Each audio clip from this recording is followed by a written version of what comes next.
Mi nombre es Ignacio. Soy un sacerdote de 58 años y desde hace más de 30 sirvo a Dios y a su iglesia. Mi parroquia está aquí en Nashville, Tennessee, una comunidad que he visto florecer y transformarse a lo largo de las décadas. Un rebaño que conozco no solo por sus nombres, sino por las historias y los dolores que cargan en su corazón. La razón por la que escribo esto aquí, en un foro en línea, en lugar de proclamarlo desde mi propio púlpito, es una mezcla de desesperación y cobardía. Lo admito, siento una necesidad casi física de dar forma a esto fuera de mi propia mente, donde lo que sucedió se repite en un ciclo sin fin, una grabación que no puedo apagar, especialmente durante las largas horas de silencio de la madrugada. El peso de este conocimiento se ha vuelto insoportable para cargarlo solo, y la verdad es que ya no sé en quién confiar. Tengo miedo de ser visto como un loco, como un viejo sacerdote cuya mente ha sido afectada por la falta de oxígeno. Por eso, recurro a extraños en la fe, con la esperanza de que alguien en algún lugar pueda entender. Todo sucedió hace precisamente 6 meses, durante la misa de las 7 de la mañana de un martes. El día comenzó como cualquier otro, con la misma rutina mundana que ha marcado mi vida por 30 años. El aire dentro de la iglesia de Santa María estaba fresco, impregnado con ese olor específico que solo los lugares sagrados antiguos poseen. Una mezcla de bancos de roble encerado, el olor metálico y limpio del latón pulido de los candelabros y el aroma débil y dulzón de la cera de abeja de las velas. Siempre encontré un profundo consuelo en ese olor. Era el perfume del santuario, de la seguridad, de la presencia de Dios. Jamás, ni en mis pensamientos más febriles, podría haber imaginado que ese mismo lugar, ese refugio, se convertiría en el escenario de una revelación tan aterradora y profunda que sacudiría los cimientos mismos de mi fe y de mi comprensión sobre lo que significa verdaderamente adorar a Dios. Necesito que entiendan, no estoy tratando de predicar un nuevo evangelio o de fundar una nueva doctrina. Soy solo un hombre, un siervo a quien se le ha mostrado algo terrible y hermoso, y ya no puedo soportar la carga. Yo estaba en el ambón, proclamando el Evangelio de Lucas.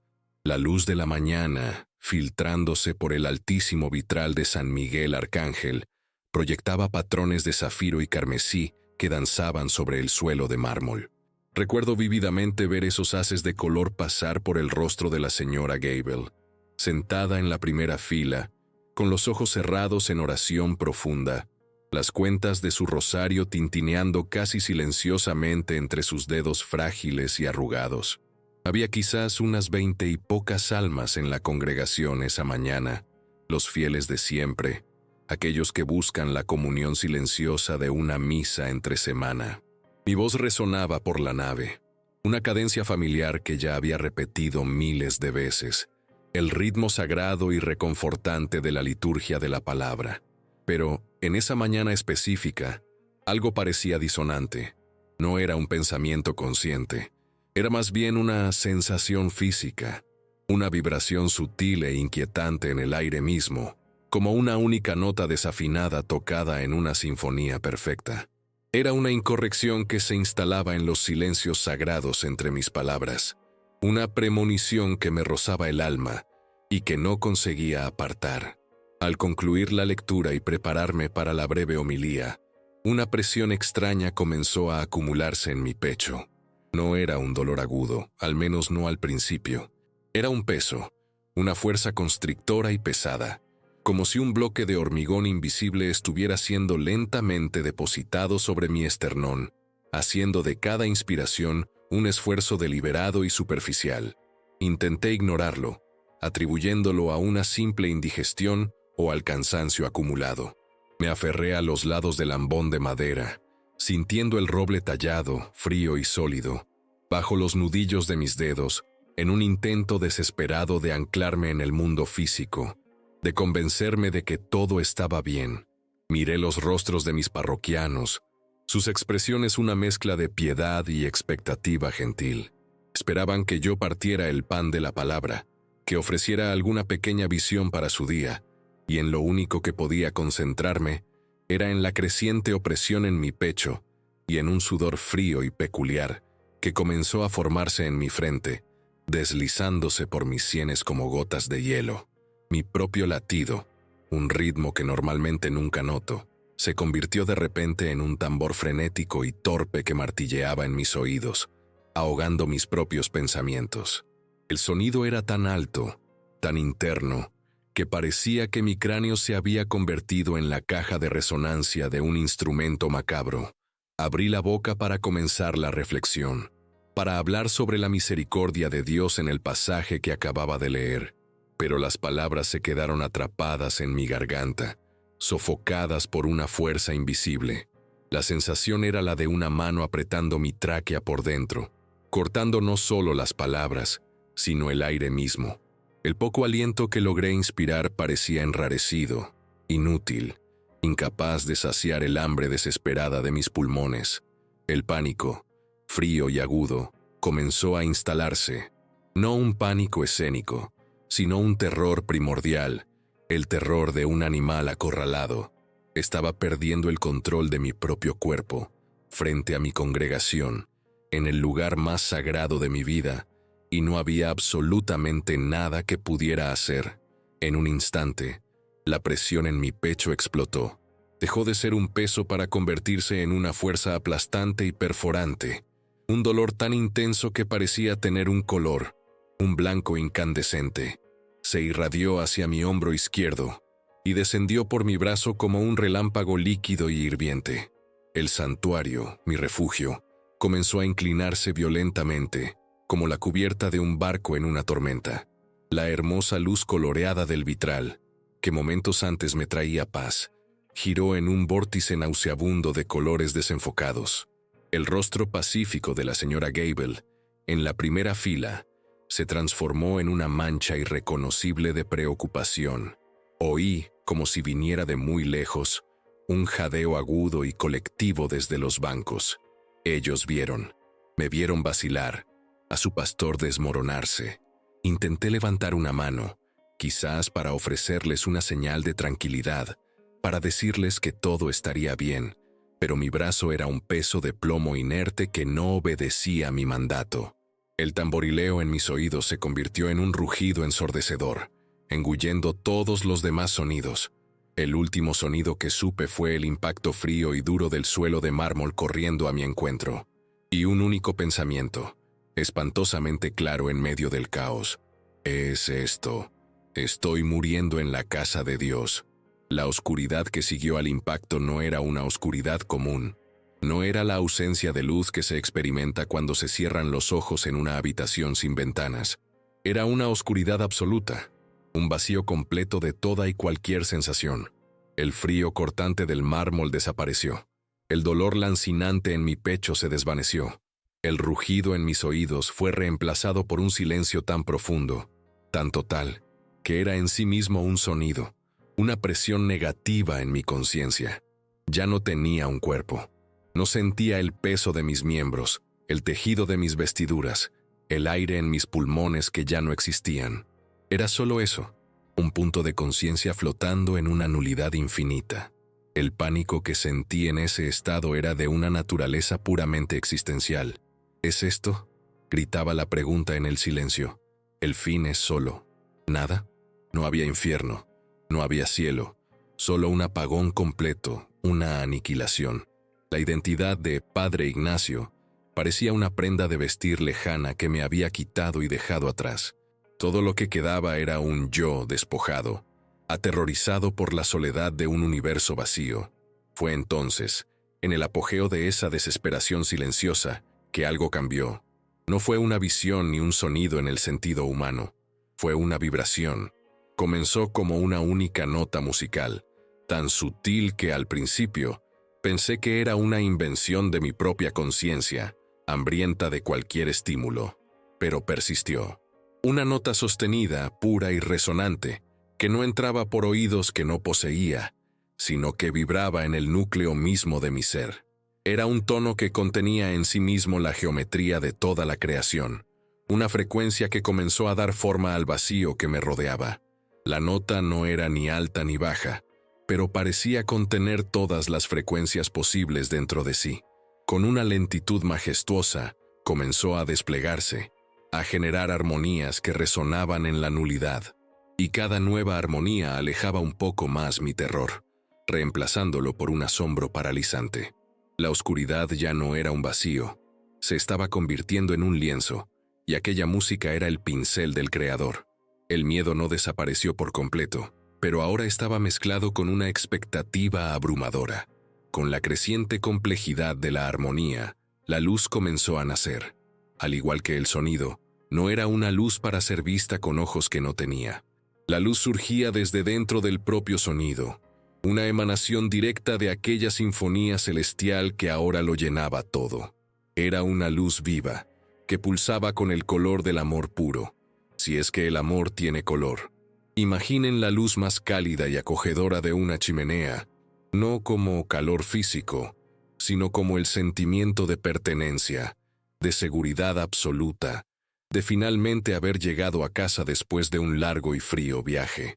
Esa era la esencia de aquella luminosidad que ahora me envolvía por completo. La oscuridad inicial no fue desterrada ni derrotada, fue transformada, infundida con esta claridad que revelaba no un lugar, sino una dimensión.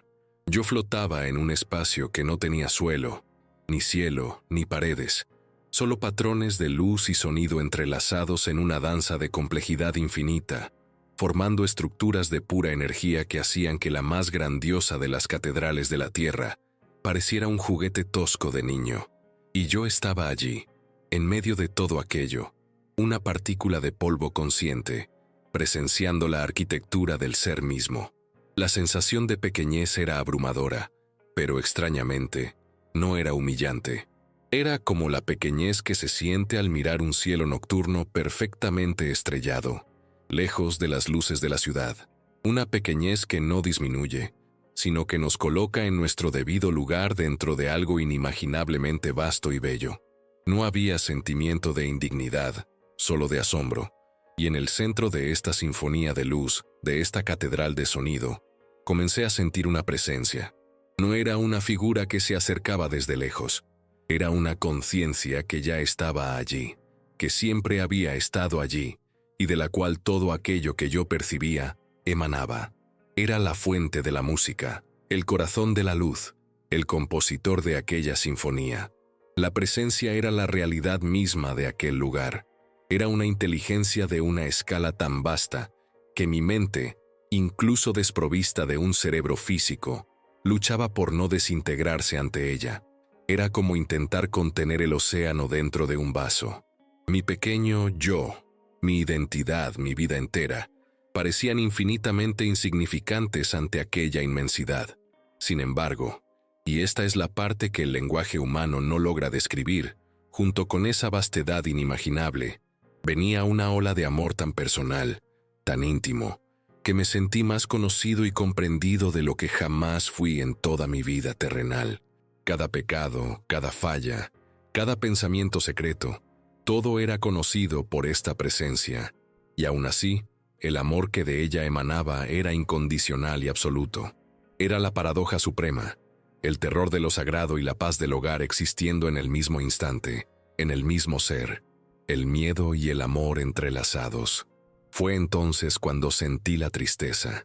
No era mi tristeza, ni siquiera era una emoción humana, era un dolor divino, un lamento cósmico que emanaba de aquella presencia.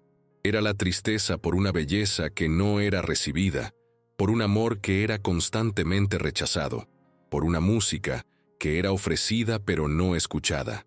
Sentí el corazón roto de Dios, y esa percepción fue más abrumadora que su inmensidad. Y en medio de esa tristeza divina, una única palabra resonó. No fue hablada en el espacio, no viajó como una onda sonora. Fue moldeada por la propia luz y sonido, e impresa directamente en mi conciencia. La palabra era mi nombre, Ignacio. En el instante en que oí mi nombre de esa forma, la presencia que lo llenaba todo comenzó a condensarse, a tomar una forma que mi conciencia pudiera soportar sin deshacerse por completo. La luz y el sonido comenzaron a tejerse, a dar forma a una imagen ante mí. De acuerdo, prosigamos. Escribiré ahora los párrafos 13, 14, 15 y 16. Faltarán aproximadamente 24 párrafos para la conclusión. Dios le bendiga. La figura que se formó delante de mí era la de un hombre. Era Jesús, pero no el Jesús de las pinturas piadosas o de las estatuas de yeso que tenemos en nuestras iglesias. Su forma parecía tejida de la propia luz viva que componía aquel lugar, y él era, de alguna manera, más real que la propia realidad que yo conocía. Su rostro, no puedo describirlo en términos de rasgos, sino de la emoción que emanaba de él. En sus ojos había una compasión tan vasta como el universo, una aceptación que me veía por completo y no me juzgaba. Sin embargo, por debajo de esa compasión, detrás de ella, yo veía aquella misma tristeza divina que había sentido momentos antes, un dolor profundo que me hizo querer encogerme, desaparecer. No tenía rodillas para doblar, ni un rostro para esconder en el polvo, pero mi alma entera se postró. Un sentimiento de vergüenza inexplicable, una conciencia aplastante de mi pequeñez y de mi falla, me inundó. No podía articular un solo pensamiento coherente en su presencia. Fue entonces cuando él habló. Su voz no agredió el silencio. Fue como un bisturí de un cirujano divino, cortando directamente hasta mi alma con una precisión que no hería, sino que lo exponía todo. La pregunta que él hizo resonó en la eternidad a nuestro alrededor, no como una acusación, sino como el lamento de un padre decepcionado. Ignacio, ¿sabes lo que has estado haciendo a mi pueblo con la música que los has llevado a cantar? La pregunta flotó en el espacio entre nosotros, y mi conciencia se debatió, buscando desesperadamente una defensa, una justificación. Pensé en toda mi vida dedicada, en los sacrificios, en el trabajo incansable en la parroquia en Nashville. Imágenes de rostros felices surgieron en mi mente. Confirmaciones, bautismos, personas llorando de emoción durante los cánticos que yo mismo había elegido con tanto cuidado. Intenté proyectar esos pensamientos en su dirección, una defensa confusa y sin palabras. Pero, Señor, mi pensamiento tartamudeó. Las vidas que fueron cambiadas, la emoción. Siempre creí que era tu espíritu actuando. Él no necesitó que terminara.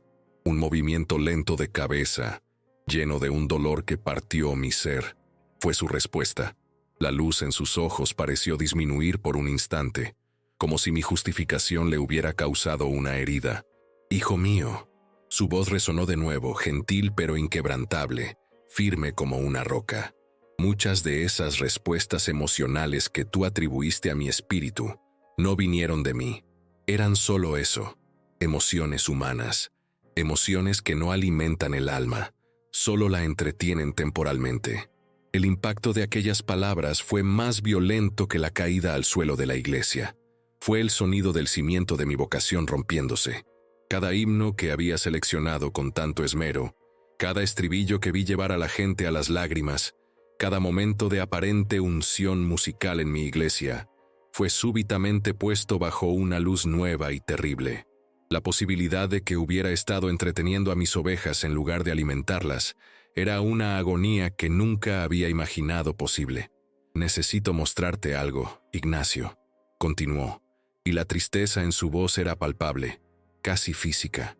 Algo que partirá tu corazón, pero es una verdad que necesita ser conocida por mi iglesia, por aquellos que lideran a mi rebaño en alabanza. Él entonces extendió la mano, no en mi dirección, sino hacia el espacio frente a nosotros. El escenario de luz y sonido comenzó a distorsionarse, a derretirse como cera. Sentí como si estuviera siendo arrastrado a través del tejido mismo del ser, un pasaje vertiginoso por una realidad que mi mente no podía procesar. Las armonías celestiales que me habían recibido se transformaron en una cacofonía de melodías conflictivas y disonantes. Era una sensación de caída y de viaje al mismo tiempo, una inmersión en un océano de sonidos confusos, y cuando la visión finalmente se estabilizó, estaba ante algo que se asemejaba a una biblioteca infinita, un archivo de proporciones cósmicas. Lo que había en los estantes que se extendían hasta el infinito no eran libros. Eran rollos, miles, millones de ellos, hasta donde alcanzaba la vista. Cada uno representaba un cántico entonado en nombre de Dios en la tierra. Algunos brillaban con una luz intensa y dorada, pulsando con una melodía pura y santa que calmaba el alma solo con estar cerca. Su resonancia era de paz y de verdad. Otros, sin embargo, eran opacos, grises, casi muertos, emitiendo un sonido ahogado y disonante que me causaba una angustia física, una sensación de vacío espiritual. Y había otros más, los más perturbadores, que palpitaban con luces oscuras y ritmos pesados, sincopados, que me repelían instintivamente, como si mi alma reconociera en ellos un veneno. La biblioteca no estaba organizada por orden alfabético o por género musical, sino por origen y naturaleza espiritual. Era la verdad desnuda y cruda de toda la alabanza de la humanidad, expuesta ante su Creador, y yo estaba allí, presenciando el juicio silencioso de cada nota. Cada uno de estos, explicó Jesús, su voz resonando en la vastedad del lugar, es un cántico. Caminó hasta un estante polvoriento y atestado de rollos grises y muertos, y tomó uno de ellos. En el instante en que sus dedos lo tocaron, la melodía de un himno contemporáneo muy popular en mi parroquia en Nashville llenó mi conciencia. Era una canción que yo amaba, que yo mismo cantaba con fervor en el altar, que veía tocar los corazones de la gente. Pero allí, en ese lugar de verdad absoluta, despojada de la instrumentación del mundo, de las voces emotivas y de las luces del escenario, la melodía era hueca, vacía. Era un esqueleto de sonido, sin vida, sin unción, sin su presencia. Era solo una estructura de notas musicales, técnicamente correcta, pero espiritualmente muerta. Amós 5:23, dijo Jesús, y las palabras del profeta se grabaron a fuego en mi ser. Aleja de mí el ruido de tus canciones, no escucharé la melodía de tus liras. El Padre llamó a su alabanza ruido, Ignacio, y esto todavía sucede hoy. La escena de la biblioteca de rollos se disolvió como humo, y fui lanzado, de repente, a otra visión. Me encontré como un observador invisible dentro de un moderno estudio de grabación en Nashville. El lugar era frío, estéril, lleno de pantallas de computadora, mesas de sonido con miles de luces parpadeando y paredes acústicamente tratadas que ahogaban cualquier sonido exterior. Vi a jóvenes, hombres y mujeres de apariencia sincera, con cruces al cuello y camisetas con versículos bíblicos, trabajando en la composición de un nuevo éxito de adoración. Escuché atentamente sus conversaciones. No hablaban sobre buscar el rostro de Dios o sobre lo que el Espíritu Santo quería comunicar a la iglesia. Hablaban sobre ganchos melódicos, sobre crear un estribillo que fuera catártico y fácil de cantar en grandes multitudes, sobre qué progresión de acordes era más edificante y comercialmente viable. Sentí la atmósfera espiritual del lugar. Era una atmósfera de creatividad, de profesionalismo musical, de marketing. Pero no había oración. No había la densidad de la presencia de Dios. Estaban construyendo una canción sobre Dios, pero sin la ayuda del propio Dios, usando las mismas fórmulas y técnicas de una canción pop secular. La voz de Jesús cortó la escena del estudio, aunque él no estaba visible. Su voz era la única realidad en aquel ambiente artificial. Las palabras de Efesios 5:18-19 surgieron ante mí, escritas en letras de luz trémula sobre la mesa de sonido. Y no os embriaguéis con vino, en lo cual hay disolución. Antes bien sed llenos del Espíritu, hablando entre vosotros con salmos, con himnos y cánticos espirituales. La frase «sed llenos del Espíritu» brillaba con más intensidad. Observa el prerequisito, Ignacio. La voz de Jesús resonó en mi ser. El ser llenos del Espíritu viene antes del cántico. Pablo no dio una sugerencia poética, dio una instrucción espiritual. La palabra griega que él usa para espirituales, pneumáticos, no significa meramente religioso o sacro. Significa específicamente procedente del Espíritu, determinado por el Espíritu Santo. Un cántico no se vuelve pneumático solo por mencionar mi nombre. Nace de la plenitud de mi espíritu en la vida de quien lo compone. La distinción me golpeó con la fuerza de un rayo, revelando mi propia ignorancia y la de tantos otros. Para que yo comprendiera la diferencia de forma visceral, la visión cambió drásticamente. El estudio frío desapareció y fui transportado a una habitación oscura y antigua. Sentí una presencia opresora en el aire, una oscuridad palpable y maligna que sofocaba la esperanza misma. Vi al rey Saúl sentado en su trono, atormentado, su rostro contorsionado de angustia. Y entonces, un joven David entró en la sala con su arpa. Cuando sus dedos tocaron las cuerdas, no solo oí la música, la sentí. Cada nota estaba cargada de una autoridad divina, una pureza y un poder que actuaban como un arma espiritual. Podía sentir a la entidad maligna que atormentaba a Saúl retorcerse, incapaz de soportar la santidad de aquella melodía, hasta que finalmente huyó, dejando atrás una atmósfera de paz. La música de David no era solo bonita, era eficaz. Era una herramienta que alteraba la realidad espiritual. Eso era música pneumáticos. La escena entonces se deshizo, y me encontré en el frío y la humedad de una mazmorra romana. Sentí el peso de las cadenas en las muñecas de Pablo y Silas. El aire era pesado con desesperación y el olor a piedra húmeda. En medio de aquella oscuridad y desesperanza absolutas, comenzaron a cantar, y una vez más sentí el poder. Su adoración no era un lamento triste, no era una súplica por liberación. Era una declaración de guerra espiritual, un acto de entronización de Dios en medio de su prisión.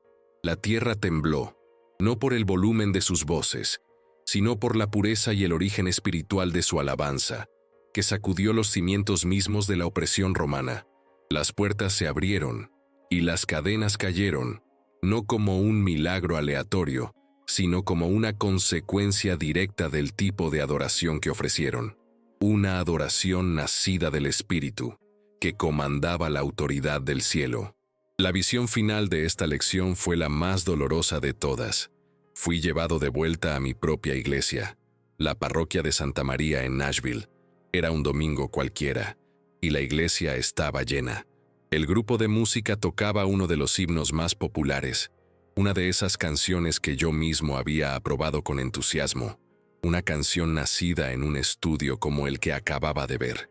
Vi a mi rebaño de pie, con las manos levantadas, ojos cerrados, muchos llorando. Superficialmente, parecía una escena de avivamiento, el sueño de cualquier pastor. Pero ahora, con la percepción que me había sido dada, veía la realidad espiritual del ambiente. El aire estaba estancado.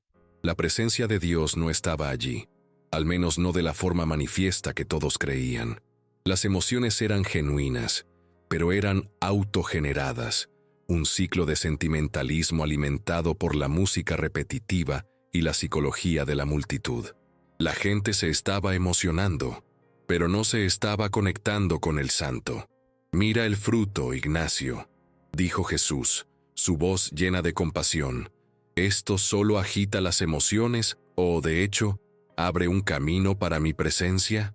Mi pueblo está hambriento de mí, pero está siendo alimentado con algodón de azúcar espiritual. Se siente satisfecho por un momento, pero permanece desnutrido. La imagen dolorosa de mi propia parroquia se desvaneció y, una vez más, estaba en la biblioteca espiritual. Jesús me condujo, no con pasos, sino con un simple dirigir de su voluntad a otra sección. Los rollos aquí eran diferentes. Por fuera, parecían increíblemente bellos, brillando con colores iridiscentes y patrones atractivos que prometían una experiencia profunda y mística. Sin embargo, cuando miré más de cerca, me di cuenta de que lo que parecía ser un texto luminoso en su interior era, en realidad, un remolino caótico de luz, patrones sin sentido que giraban y se retorcían sin nunca formar una verdad concreta. Eran visualmente seductores, pero espiritualmente vacíos y confusos. Y esta es la segunda categoría de música peligrosa en mi iglesia. Ignacio, dijo Jesús, canciones que parecen espirituales, pero no tienen fundamento sólido en mi palabra. De acuerdo. Continuaremos. Escribiré ahora los párrafos 25, 26, 27 y 28. Faltarán aproximadamente 12 párrafos para la conclusión. Dios le bendiga. Usan un lenguaje vago, eslóganes cristianos populares y declaraciones emocionales que flotan libremente, sin el ancla de la verdad bíblica. Continuó él. Ante nosotros, las palabras de Colosenses 3:16 se materializaron, flotando sobre uno de los rollos engañosos, eclipsando su luz vacía con un brillo de pura verdad. La palabra de Cristo more en abundancia en vosotros, enseñándoos y exhortándoos unos a otros, en toda sabiduría, con salmos e himnos y cánticos espirituales. Jesús enfatizó la conexión inseparable. La adoración bíblica es una expresión y una extensión de la verdad bíblica, Ignacio. No se trata principalmente de cómo te sientes acerca de mí, sino de quién soy yo. La alabanza debe ser una respuesta a la revelación. Cuando la palabra mora abundantemente en un pueblo, la adoración que fluye de ellos es rica en sabiduría y doctrina. Pero cuando la palabra es escasa, la adoración se vuelve superficial y centrada en el hombre. Muchas canciones populares hoy en día crean una teología problemática que, sutilmente, desvía la comprensión de mi pueblo, explicó él, y sentí el dolor en su voz por la confusión sembrada en su rebaño. Enfatizan mi amor, pero ignoran mi santidad. Hablan de mi gracia, pero se olvidan de mi justicia y del temor del Señor, que es el principio de la sabiduría. Prometen bendiciones, pero omiten el costo del discipulado y la necesidad de tomar la cruz. Ofrecen un Dios editado, un Dios más palatable para la cultura moderna, pero que no es el Dios verdadero, y una fe construida sobre un Dios incompleto es una fe que no se sostendrá en la hora de la prueba. Cada palabra era un cuchillo que exponía mi propia falta de discernimiento al elegir las canciones para mi congregación, mi falla en proteger la sana doctrina desde el altar. Entonces, él me mostró algo que heló la esencia de mi ser. La biblioteca desapareció y me vi observando una gran conferencia de jóvenes. En el escenario, un líder de alabanza guiaba a miles de personas a entonar una frase corta en un idioma que, claramente, la mayoría no entendía. Se repetía una y otra vez, un cántico hipnótico que llevaba a la multitud a un estado de éxtasis. Pero lo que vi en el reino del Espíritu fue aterrador. El sonido, desprovisto de entendimiento y de una intención bíblica clara, creaba una especie de vacío espiritual. Las voces sinceras, pero ignorantes, no subían al cielo como un aroma suave. En cambio, la repetición vacía parecía generar una resonancia que atraía a otras presencias. Vi entidades sombrías, seres que se alimentan de adoración desviada, siendo atraídos por aquella energía. Se acercaban y flotaban sobre la multitud que, con los ojos cerrados y en trance emocional, no tenía la menor idea de las peligrosas puertas espirituales que estaba abriendo. Esto es extremadamente peligroso. La voz de Jesús sonó como un trueno en aquel ambiente. Pueden estar cantándole a cualquier poder que responda. La visión de la conferencia fue reemplazada por las palabras de 1 Corintios 14:15, ardiendo en el espacio frente a mí. ¿Qué pues? Oraré con el Espíritu, pero oraré también con el entendimiento. Cantaré con el Espíritu, pero cantaré también con el entendimiento. Jesús explicó, la expresión espiritual es bíblica, pero la adoración pública que edifica a la iglesia exige entendimiento. Pablo fue claro, si no diereis por la lengua palabra bien comprensible, ¿cómo se entenderá lo que se dice? Porque hablaréis al aire. Enseñar a mi pueblo a cantar sin entendimiento no solo es inútil, es negligencia espiritual del más alto orden. Lo que viste no era alabanza a mí, eran mantras más parecidos a técnicas de meditación orientales que a la adoración bíblica. Una vez más en la biblioteca de cánticos, Jesús me guió a un área que parecía enfermiza. El aire aquí era pesado, denso, y sentía una opresión que me dejaba espiritualmente mareado.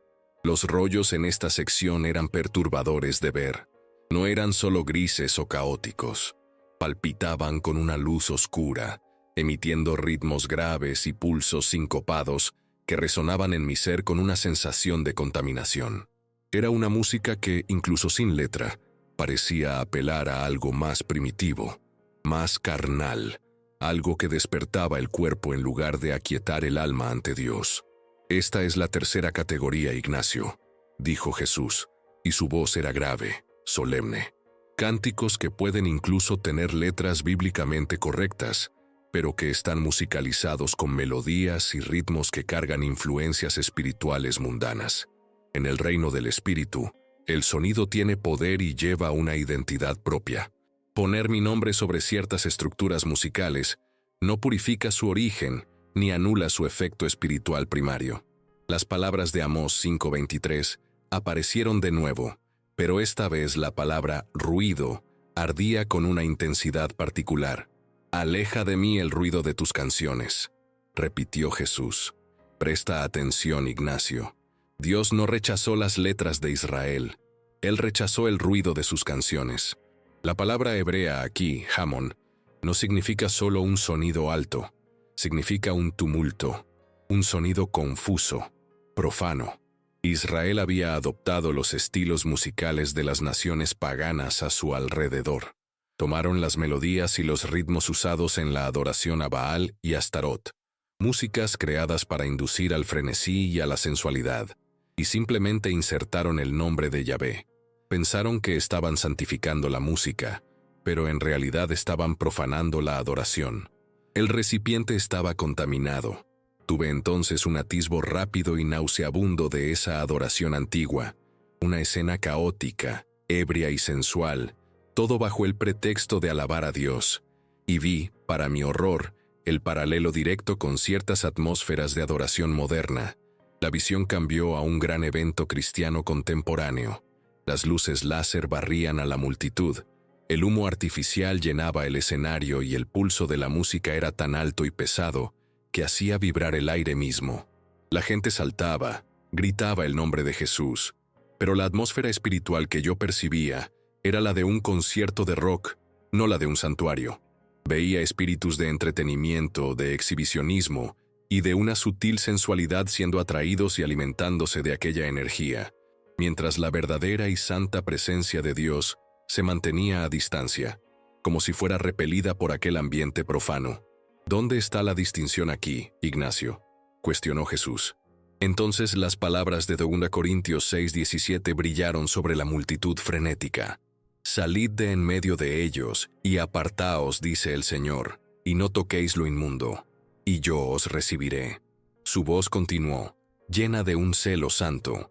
Mi concepto de santidad, Kadosh, significa ser separado, ser distinto.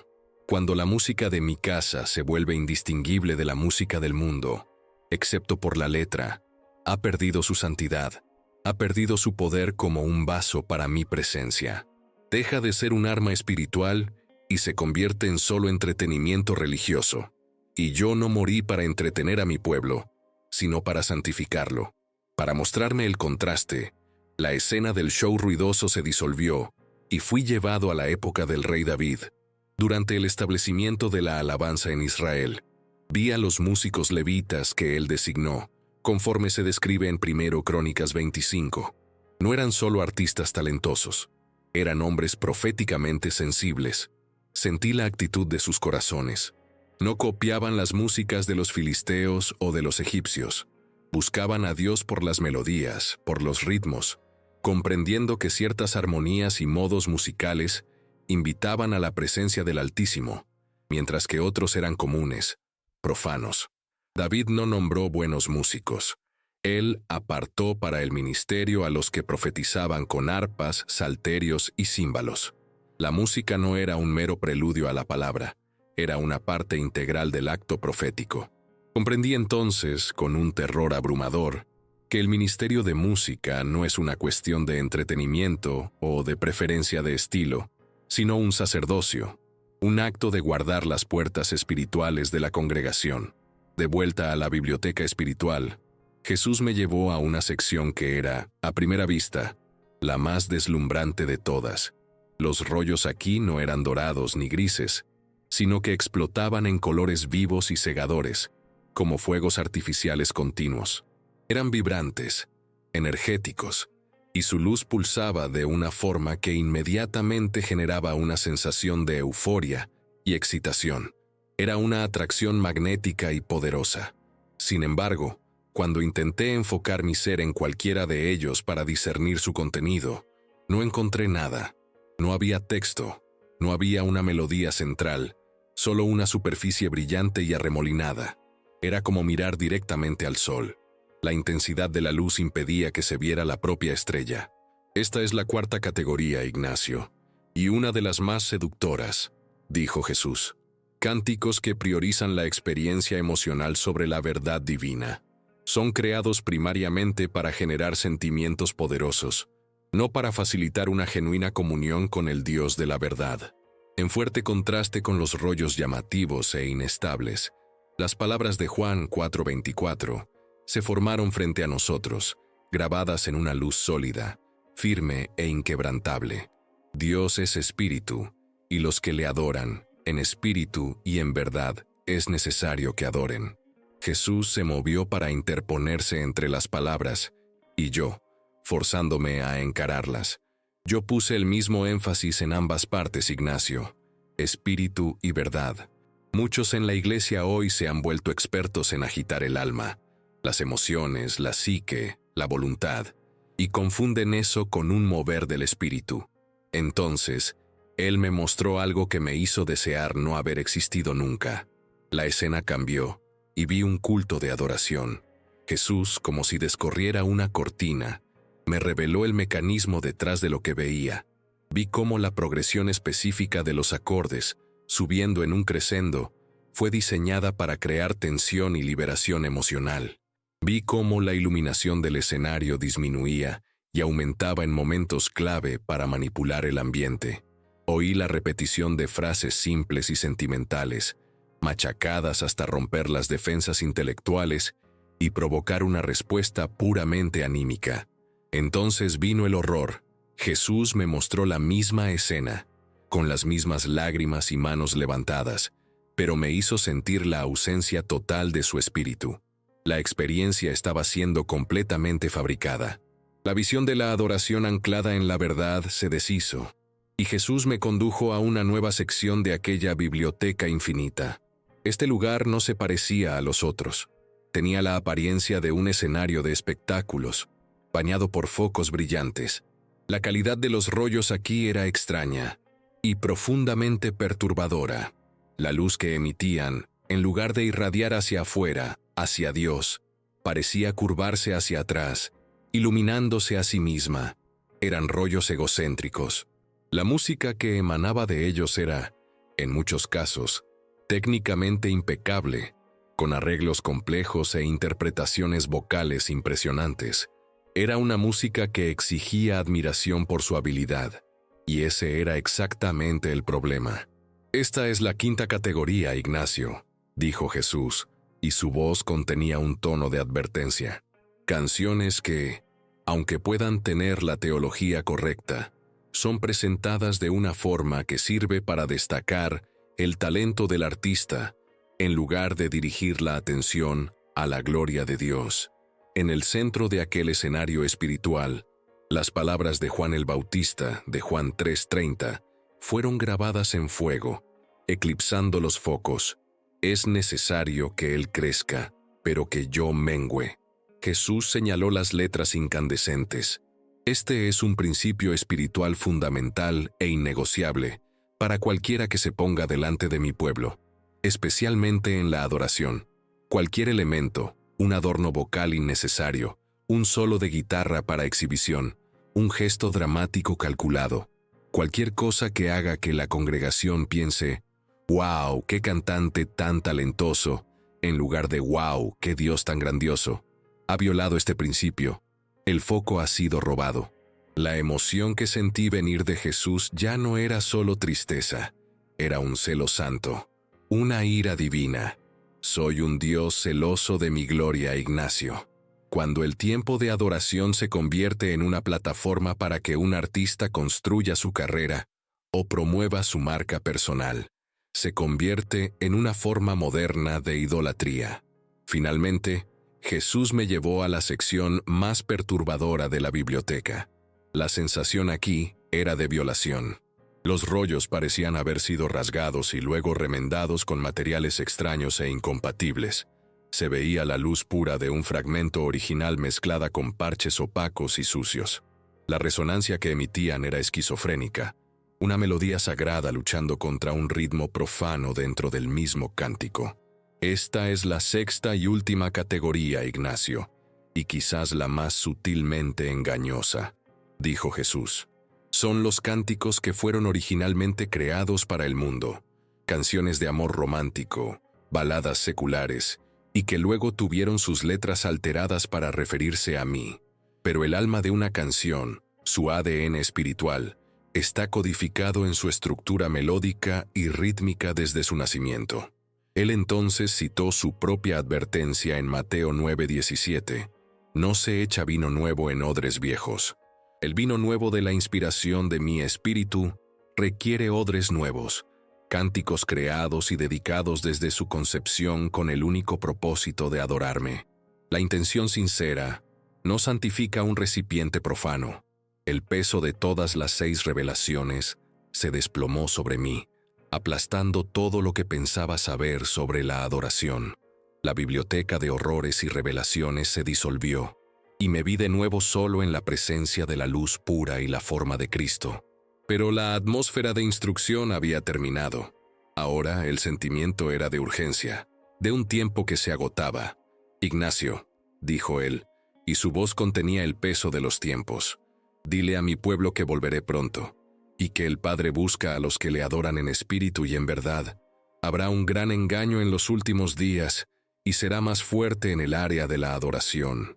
Satanás usará la música para engañar, si fuere posible, aún a los escogidos. Muchos me dirán en aquel día, Señor, Señor, no cantamos en tu nombre, no lideramos cultos poderosos en tu nombre. Y entonces les declararé, nunca os conocí, apartaos de mí, hacedores de maldad. Lleva este mensaje. Es una carga pesada, pero debes llevarla. Mientras él todavía hablaba, antes de que pudiera siquiera formar un pensamiento o una respuesta, sentí un tirón violento. Fue como si un anzuelo invisible se hubiera enganchado en mi alma y me arrastrara hacia atrás a una velocidad imposible. La presencia de Cristo, la luz, la música celestial, todo me fue arrancado en un instante. La transición no fue suave, fue una agonía, una descompresión espiritual. Fui succionado por un túnel de oscuridad y silencio, y entonces el caos del mundo físico explotó en mi conciencia de una sola vez. La primera sensación fue un dolor brutal y aplastante en mi pecho, una presión rítmica y violenta. Después, una voz gritando, «Tenemos pulso, apártense». Luego, una explosión de dolor incandescente cuando mi cuerpo convulsionó violentamente, un rayo atravesando mi corazón. La paz del cielo fue reemplazada por la tortura de la resurrección física. Me atraganté, aspirando el aire que quemaba mis pulmones, y lo primero que vi fue el rostro sudoroso y ansioso de un paramédico inclinado sobre mí, y a su lado, el rostro de la señora Gable bañado en lágrimas. El sonido agudo de una sirena llenó mis oídos, y antes incluso de comprender que estaba vivo, las palabras salieron de mi boca en un balbuceo desesperado. Las canciones. Él me mostró nuestras canciones. El testimonio del Padre Ignacio nos obliga a mirar hacia adentro y a hacer una pregunta difícil, pero necesaria. ¿Nuestra adoración ha sido un encuentro con Dios o solo un encuentro con nuestras propias emociones? Quiero saber tu opinión sincera sobre esto. ¿Qué ha despertado en ti esta historia? Comparte tu experiencia aquí en los comentarios. Creemos una discusión respetuosa y profunda. Si este contenido te ha tocado, te pido que te suscribas al canal y actives la campana de notificaciones. Es la única forma de garantizar que YouTube te avise siempre que un nuevo testimonio transformador como este sea publicado. El viaje de revelación no tiene por qué detenerse aquí. Haz clic ahora en el video que está apareciendo en tu pantalla. Es uno de los más impactantes que hemos publicado y el siguiente paso perfecto para tu reflexión. Un fuerte abrazo, quédense en paz y que Dios les bendiga.